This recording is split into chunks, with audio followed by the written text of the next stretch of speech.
So I never recommend that people actually go on a diet. I just find that they're ineffective for the majority of people, and people can end up feeling quite disheartened.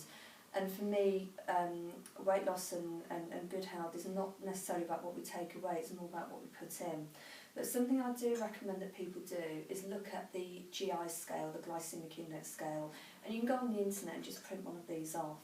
And in very simple terms, the glycemic index scale is a chart, and all of our carbohydrate food is given a certain score depending on the effect it has on our blood sugar levels. So certain food, for example sugar, is very high on the GI, and then we've got other foods that are very low.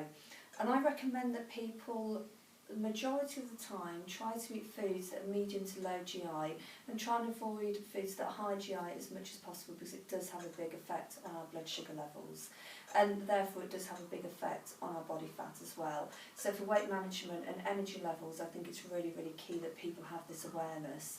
Now, what's interesting when we look at the GI scale, when we compare a Mars bar to a Snickers bar is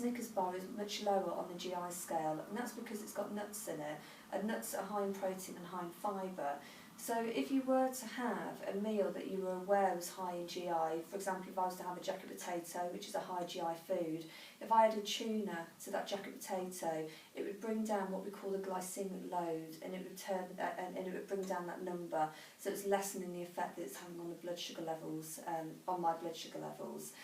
So I always say to people, have a copy of the chart, and just try 80% of the time to be aware and to eat foods that are medium to low GI. People often find that they actually broaden their diet because there's foods that they weren't aware that it was okay to eat, and that people feel fuller, they feel they need to snack less, and they have more energy levels as well. And they often find that weight management is no longer a battle, and that it's actually easier for people to maintain a healthy weight.